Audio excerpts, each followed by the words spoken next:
Halo, assalamualaikum warahmatullahi wabarakatuh. Kembali lagi ke channel Frendika Mahendra. Oke, hari ini kita kedatangan tamu yang spesial banget, yaitu Kak Ali. Kak Ali ini adalah alumni Unila. Mungkin Kak Ali bisa memperkenalkan diri secara langsung. Silakan Kak Ali. Halo semuanya. Perkenalkan, nama saya Ali Rahmat. Saya alumni dari jurusan Agroteknologi. Saya angkatan 2009 dan saya lulus pada tahun 2013. Oke. Ya. Jadi hari ini kita mau ngobrol-ngobrol dikit tentang beberapa tema, yaitu pertama beasiswa yang Beasiswa ya. beasiswa yang menurutku itu luar biasa banget dan semoga bisa menjadi inspirasi bagi pemuda-pemuda di luar sana untuk continue studi ke Jepang gitu. Oke, mungkin langsung aja biar cepat waktunya ya, ada deadline-nya. Yang pertama, pertama beasiswa apa yang telah didapat untuk S2 S3? Untuk beasiswa ini saya dapat beasiswa namanya Basin Water Environmental Leaders dari GV University. Itu untuk S2-nya. Kemudian S3-nya dengan beasiswa yang sama, saya tempuh S3 saya dengan biasanya disingkat BWell ya, BWell Scholarship. Itu juga sama untuk S3, tapi saat S3 saya dapat tambahan juga dari JASO. Saya lupa, Japan apa? Student Service Society apa lupa saya. Oke. Jadi itu adalah beasiswa yang telah Kak Ali dapat dan alhamdulillah sekarang udah jadi dosen muda di kampusnya, yaitu di Unila. Alhamdulillah. Jadi ini sebelum lanjut ke pertanyaan berikutnya, nih perasaannya gimana Kak jadi dosen muda? Jadi dosen muda itu happy banget sebenarnya ya. Dream come true. Kemudian stabil job ya. Jadi pekerjaan yang stabil. Kemudian benar-benar bisa mengabdikan diri untuk negeri. Oke. Jadi emang cita-citanya dari dulu jadi dosen? Kalau jadinya guru sih dulu. Pokoknya pinginnya jadi guru, tapi dapetnya dosen jadi maha guru kan. Iya, benar. Soalnya mahasiswa yang kita didik. Jadi Benar. Oke, selanjutnya itu pertanyaan kedua, yaitu persyaratan beasiswa yang telah dapatnya apa aja sih? Sebenarnya secara umum persyaratan beasiswa itu sama.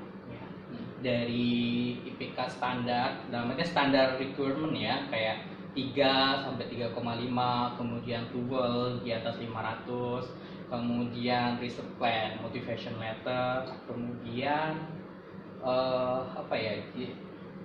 kesehatan. Standarnya 5 itulah. Berarti dari IPK, transkrip nilai ya, kemudian bahasa Inggris, TOEFL-nya, kemudian ada research plan-nya, kemudian motivation letter atau rencana studi, yang terakhir adalah kesehatan. Kalau untuk LOE sendiri itu dibutuhkan nggak sih Kak? Itu bergantung dengan jenis beasiswanya, mungkin seperti LPDP, kemudian beasiswa dari pemerintah Indonesia beberapa mensyaratkan untuk mendapatkan LOE. Tapi karena kita sekolahnya keluar sana, gitu, dengan beasiswa saya kan beasiswanya dari Jepang ya, dari Jepang sendiri, jadi saya tidak butuh LOE karena saya diterima di sana. Kecuali saya dapat beasiswa LPDP atau BULN gitu dari Indonesia, yang mungkin Indonesia juga kan akan khawatir kalau kamu nggak dapat LOE, terus kamu dikasih beasiswa terus sekolah di mana? Iya, benar. Oke, jadi tadi itu kayak biasanya LPDP juga ada yang dibutuhkan, ada yang enggak ya kan? Iya, ada yang dibutuhkan, ada yang tidak. Lanjut ke pertanyaan ketiga, persiapan Kak Ali dalam memenuhi persyaratan tersebut. Apa perjuangannya? Bisa diceritain dikit? Gini ya, saya itu bukan mahasiswa yang cerdas, gitu. Dalam artian ya IPK lumayan sih, cuma kan saya tidak dari orang yang superior ya. Dari basic SMA saya juga SMA swasta dari pelosok. Kemudian awal-awal kuliah saya juga punya dapat IP 2,7. Jadi jangan khawatir yang masih awal-awal kuliah IPK-nya rendah, tapi di akhir kita harus closing dengan IPK yang bagus gitu. Alhamdulillah saat lulus saya dapat IPK 3,5 dan itu juga berdarah-darah ya, bukan hal yang gratis. Kemudian saya tidak bisa bahasa Inggris dengan baik gitu. Dalam artian ketika persyaratannya mensyaratkan TOEFL, berarti saya harus menjual diri saya dalam hal yang lain karena TOEFL saya itu jongkok. Saya nggak nyampe 500, TOEFL saya di rank 450 sampai 500. Jadi ada hal-hal yang miracle yang mungkin kita nggak bakal bayangin, TOEFL saya kan rendah Pak gitu.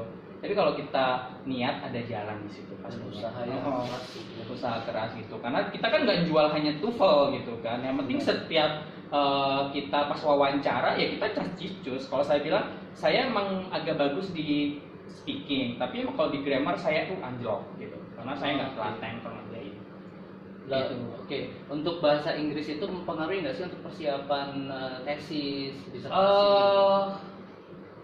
Saya kan setelah sampai sana tentu kita secara tidak sadar itu tertraining ya, karena setiap hari kita mau nggak mau diskusi dengan sensei kita atau profesor kita dalam bahasa Inggris, kemudian almost reportnya juga dalam bahasa Inggris. Sebenarnya pas saat datang ke sana kita itu basically kita sudah punya basic bahasa Inggris karena kita SMP SMA belajar bahasa Inggris, jadi ketika sampai sana kita tinggal apa ya, continue writing, mengasah lagi gitu di tempat yang asing mau nggak mau, dan akhirnya kita bisa gitu, walaupun ya kita butuh apa ya, effort lebih untuk menulis tesis atau disertasi. Oke, ke pertanyaan keempat, ya apa saja sih Kak tahapan dari beasiswa? Oke, ini standar tahapan di seluruh dunia. Yang pertama adalah kita mempersiapkan dokumen. Yang pertama pada pengumuman, kemudian kita persiapkan dokumen. Yang pasti kita nggak boleh shock karena pasti syarat-syaratnya itu banyak yang tinggi-tinggi. Itu kan TOEFL-nya sekian, IPK-nya tinggi segala macam. Tapi yang penting adalah kita berusaha dulu gitu. Kemudian kita persiapkan semua dokumen itu ya dengan maksimal ya. Kemudian setelah itu mereka akan ada screening dokumen. Nah, dokumen ini akan dilihat tidak hanya TOEFL-nya rendah, tapi kita harus di motivation letter-nya kita harus apa sih yang akan kita berikan gitu, apa sih yang membuat kita termotivasi untuk sekolah gitu. Kemudian setelah screening dari dokumen ada juga nanti ada wawancara ya, jadi setelah wawancara baru ada pengumuman terakhir gitu. Nah di wawancara inilah kita mempertanggungjawabkan apa yang kita tulis, kayak research plan tadi apa, nanti kan kita akan dikuliti. Kemudian motivation letternya kenapa mau sekolah lagi, nanti apa sumbangsi kamu terhadap negeri apa dan sebagainya, itu nanti akan dikuliti oleh orang-orang yang expert gitu di bidangnya, yang apa ya, yang akan menentukan apakah kita akan mendapatkan scholarship atau tidak. Itu berlaku untuk hampir semua jenis beasiswa. Oh, jadi tadi setelah berkas dokumen langsung interview? Iya. Jadi nggak ada tes tertulis untuk? Kalau saya tidak ada, tapi mungkin ada beberapa yang tertulis ya. Biasanya juga tes tertulis. Ada tes TPA dan wawasan kebangsaan sih kalau yang sekarang lagi trennya.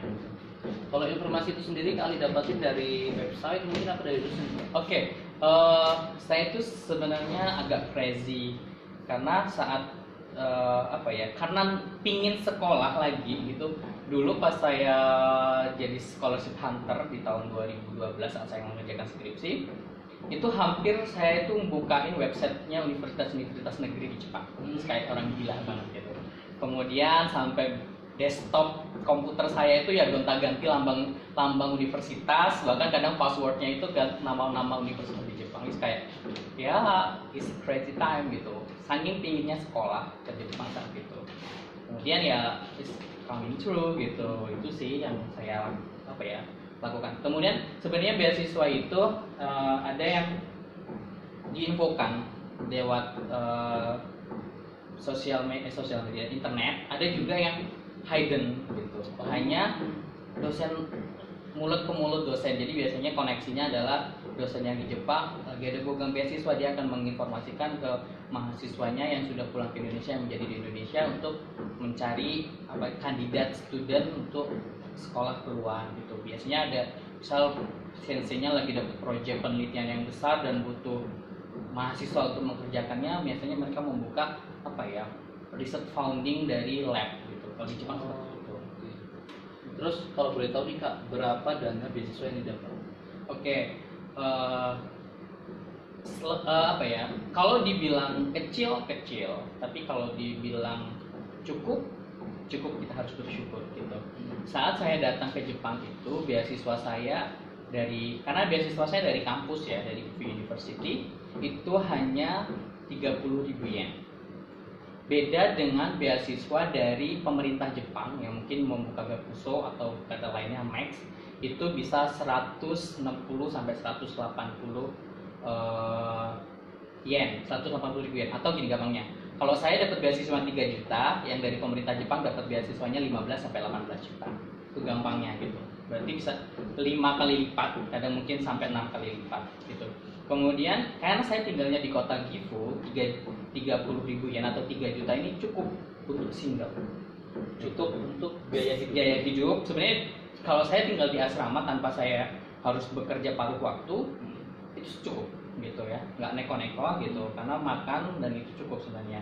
Cuma kelebihannya di Jepang ini adalah kita bisa part time job gitu, yang sistem part time job di Jepang sangat aman dan lebih terkontrol. Kemudian itu biaya hidupnya ya, dan saya juga gratis biaya sekolah gitu. Kalau kita hitung-hitung biaya sekolah itu sekitar, ini kalau kursnya satu yen 100 rupiah ya, itu biaya masuk untuk biaya masuk itu 3 juta. Ya ini kalau kursnya 100 yen ya saya kali, 3 juta. Kemudian karena saya dulu dari studentnya itu satu semester itu 18 juta. Kemudian kalau sudah masuk itu nanti daftar ulang 30 juta. Kemudian semesteran 28 juta. Gitu. Tinggal dikalikan saja gitu. Kalau kemudian dana riset sejauh ini saya setiap minta alat atau bahan itu free. Jadi kalau saya berpikir ya saat saya S2 dan S3 itu mungkin saya bisa menghabiskan dana penelitian sekitar 500 juta. Mungkin lebih. Kemudian gratis sekolah ya, tadi kan sekolah kita hitung-hitungan sekolah mungkin saya sudah menghabiskan uang mungkin sekitar 200 sampai 300. Itu satu master sekitar 200 juta, 300 juta. Dokter karena lebih lama itu mungkin sekitar 400 sampai 500 juta.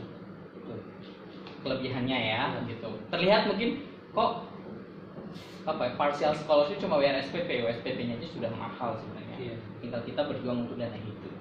Lalu setelah Kak Ali baru nyampe, apakah bisa langsung aruba itu atau ada prosedur yang dia?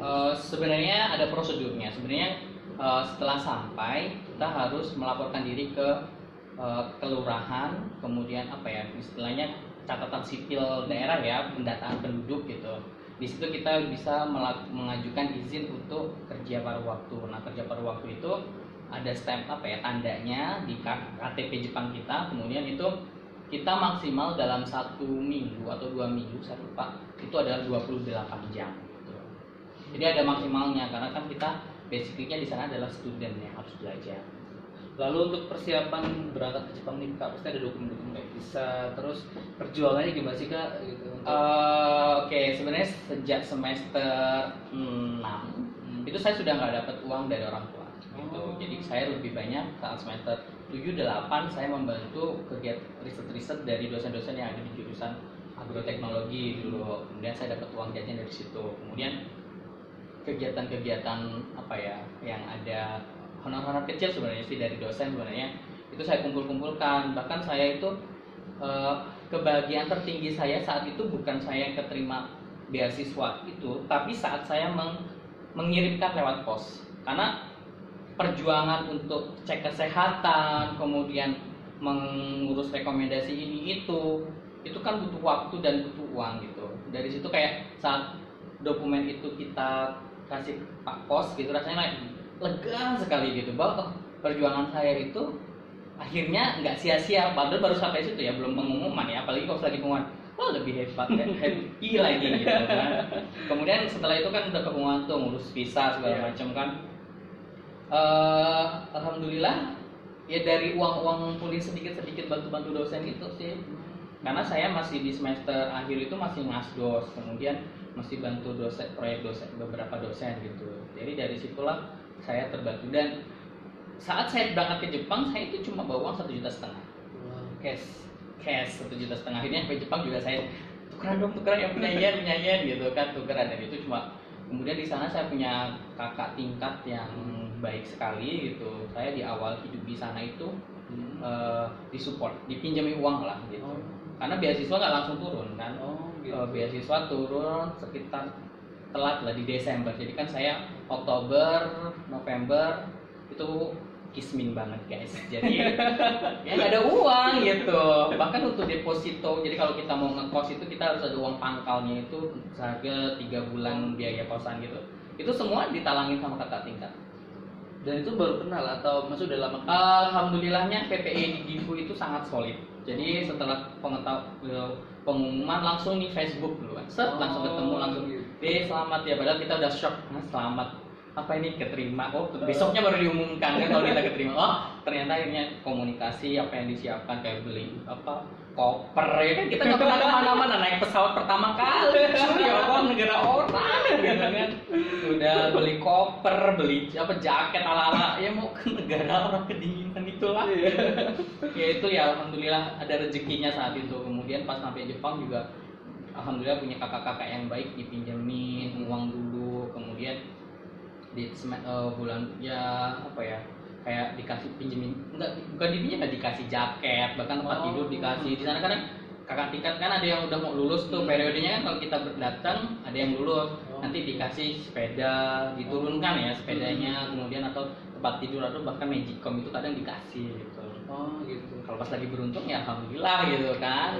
Kadang kan ada juga yang periodenya udah cup siapa gitu, jadi nggak kebagian. Tapi pas saat itu saya dapat kebagian lumayan banyak dan bisa saving uang lah. Bayangkan harus beli rice cooker nggak jadi beli, harus beli tempat tidur atau futong gitu nggak jadi beli, sepeda gratis ya rezeki ya. Iya benar-benar.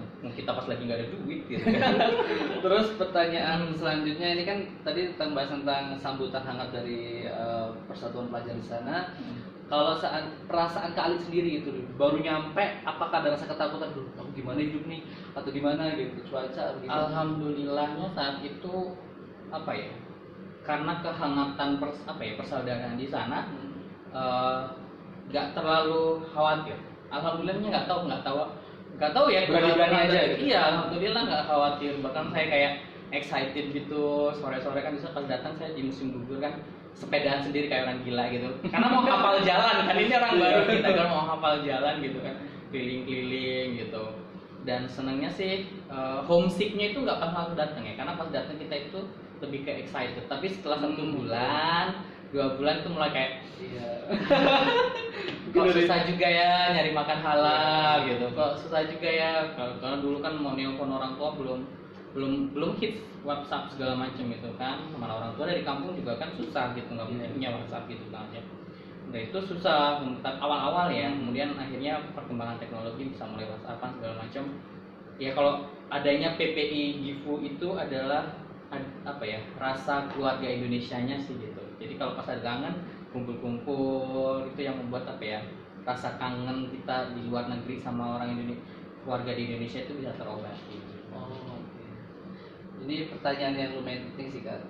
Kalau Kak Ali ini perlu nggak sih Kak belajar bahasa Jepang sebelumnya? Mungkin kan ada sih yang pelajar-pelajar itu belajar bahasa Jepang dulu 1 tahun atau research student dulu 1 tahun, baru mulai masuk S2. Kalau Kak Ali sendiri? Begini, saat saya sebelum berangkat sebenarnya saya ikut volunteer ya, ada volunteer Nihongo volunteer. Kemudian ya itu juga saya tidak begitu aktif karena saya harus berbagi waktu untuk bantu penelitian. Saya sendiri juga belum lulus ada beasiswa karena saya saat itu baru hasil kalau nggak salah untuk dapat beasiswa. Kemudian di Jepang saya tidak langsung masuk program master, tapi saya ada research student. Research student ini adalah saya juga belajar bahasa gitu. Jadi di sana sampai di sana itu kita belajar bahasa, kemudian adaptasi, kemudian research student itu bukan berarti kita doing research ya, nggak melaksanakan kegiatan. Ada yang melaksanakan kegiatan riset, ada yang tidak, dan saya langsung riset saat itu. 1 minggu sampai minggu depan kita penelitian. Kita langsung ke hutan. Kebetulan saya penelitian tentang hidrologi hutan kan. Saya 2 minggu langsung penelitian gitu. Kemudian apa ya? Disitulah sebenarnya belajar bahasa ini kalau yang telaten bagus. Cuma kan saya kan orangnya nggak telaten. Apa ya, ngocehnya iya bisa sok bisa gitu, cuma secara kalau pas lagi writing kita agak keteteran. Dan saya lebih apa ya, lebih lancar berbahasa Jepang itu ketika saya part time job gitu. Jadi dari kegiatan part time job kerja paruh waktu itulah saya bahasa Jepang saya semakin lancar, kosakata semakin banyak, baik kosakata baik dan kosakata kotor gitu ya. Kata-kata yang omel-omelan diomelin sama bos segala macam itu kan lebih mudah teringat gitu, dan itu apa ya, sangat memorable banget. Jadi Karena bahasa Jepang itu kalau apa ya, saya senang sekali ngomong pakai bahasa Jepang, tapi jangan nulis gitu loh istilahnya. Jadi belajarnya dari telinga gitu, dari percakapan, nggak dari writing. Kalau di kelas kan nulis, capek. Kalau di kelas bahasa Inggris lebih kan? Untuk di kelas, karena Gifu ini bukan pada tahun itu, pada tahun 2014 itu bukan kampus yang siap untuk English class gitu. Tapi karena profesornya ada yang sepuh yang udah tua, biasanya mereka tidak adaptatif untuk bahasa Inggris. Tapi kalau yang profesor agak muda, middle lah ya, umur 50 tahunan atau itu, mereka masih bisa ngajar pakai bahasa Inggris. Jadi kalau karena saya program master saya itu kebetulan yang ngambil itu sedikit, kemudian ada beberapa mahasiswa Jepangnya. Jadi pas awal-awal semester 1-2 semester 1 itu udah kayak pas dapat dosen yang nggak bisa bahasa Inggris dengan lancar itu kayak aduh gitu kayak ini udah ngeliatin aja lah, kira-kira ada judulnya gitu. Kemudian ada dosen juga yang tetap menjelaskan dalam bahasa Jepang, cuma slide-nya dalam 2 bahasa gitu. Ada juga yang sudah full dalam bahasa Inggris gitu. Tapi ya dari situlah saya kayak kok begini ya rasanya sekolah dengan bahasa alien ya. Karena kita nggak tahu tuh setengah tahun belajar itu belum cukup untuk kita kuliah dalam bahasa Jepang gitu ya. Apalagi kelas saya kan kelas yang nggak full day gitu, yang cuma sehari 4 jam itu nggak full tiap hari juga gitu. Jadi hanya lebih cukup untuk daily conversation, untuk kehidupan sehari-hari. Tapi kalau untuk kelas, karena kan bahasa kelas itu udah, bayangin bahasa Jepangnya evapotranspirasi, lebih pusing kan gitu. Mungkin kalau dia menguap gitu kan, bahasa gimana sih, evapotranspirasi, turbulensi ya, kiamat sugro guys gitu kan. Terus gitu. Terus untuk perlu nggak sih Kak noken untuk ngetes mahasiswa yang udah beasiswa? Ada gini kan, setelah datang di Jepang itu kita boleh mengajukan lagi beasiswa lain. Misal kalau beasiswa kita masih di bawah 80 ribu yen, di bawah 8 juta, kita boleh mencoba beasiswa lain yang lebih besar gitu kan. Nah, ada beberapa beasiswa yang mensyaratkan noken 3, N2 atau N3, bahkan kalau saya N1 gitu. Cuma seumur hidup saya nggak pernah ambil noken. Alasannya? No need. Oke. Gitu. Belum tentu yang bisa noken bisa ngecek. Benar-benar. Gitu. Belum tentu yang bisa grammar bahasa Inggris bisa capcicus depan lawan. Benar, emang public speaking penting ya. Iya. Oke, pertanyaan berikutnya nih. Kalau perbedaan kehidupan di kampus di Jepang dan di Indonesia, entah itu melalui mahasiswanya, entah itu dosennya atau sistem pendidikannya, yang terasa berbeda banget? Secara umum awalnya sama ya.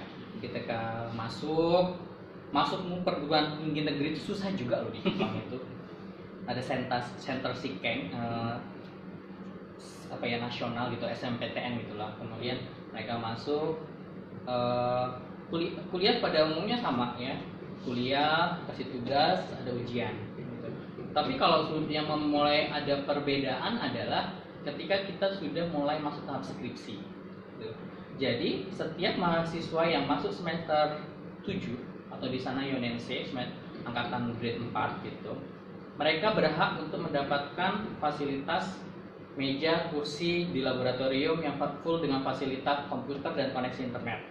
Dan di dalam ruangan itu terdapat seluruh kebutuhan hidup. Ada kulkas, ada kompor, ada magicom, belum apa lagi, pemanas, bahkan ada kasur tidur gitu kan. Ada beberapa yang seperti itu.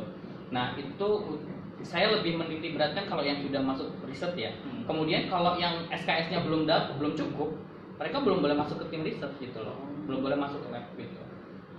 Nah, kemudian kalau sudah masuk lab itu, kita adalah keluarga. Satu lab itu adalah keluarga. Punya saya itu adalah labnya Water Resource and Environmental. Jadi kami satu keluarga. Kemudian kita punya 2 profesor, biasanya profesor dan asisten associate profesor, atau kadang ada 3 sebenarnya. Kadang ada 3, ada yang 2, tapi umumnya 2. Kemudian di situ kita biasanya ada acara ini khusus yang udah mulai riset ya gitu. nanti kita ada acara welcome party. Setiap ada student baru itu ada welcome party. Kemudian setelah ada welcome party, kita penelitiannya rata-rata tim gitu.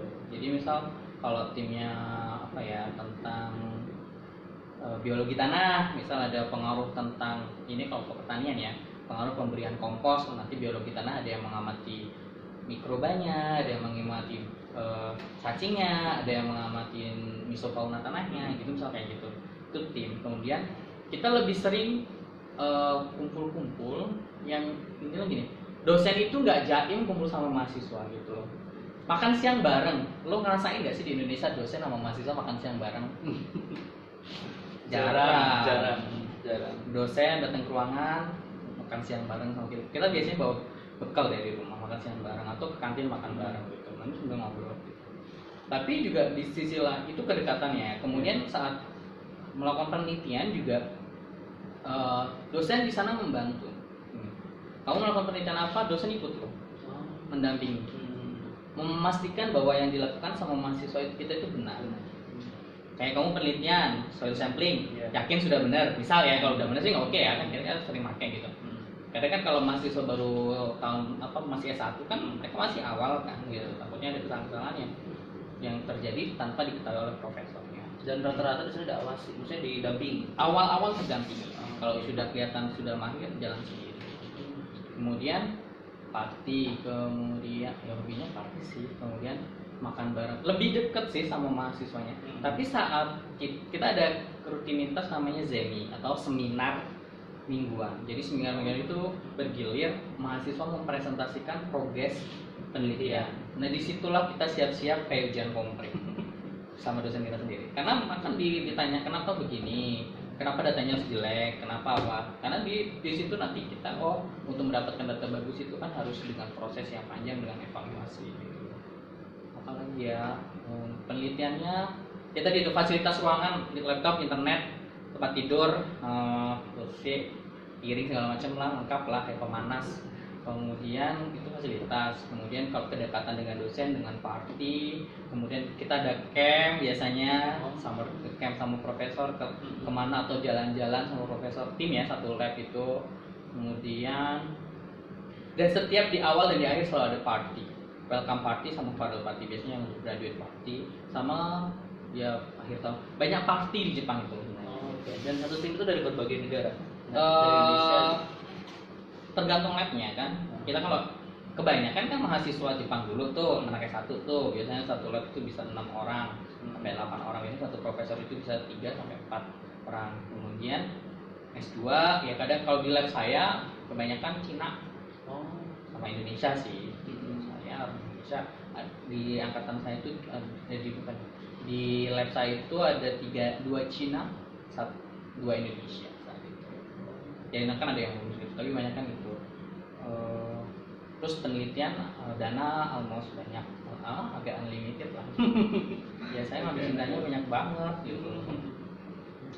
Oke, jadi tadi kedekatan dosen sama mahasiswanya, dan ini di luar kampus gitu, kehidupan di luar kampus. Gimana Kak Ali bisa hemat, dan kita sebenarnya teman-teman di rumah juga ingin tahu antara biaya yang masak sendiri atau yang beli itu jauh berbeda. Jauh banget gitu.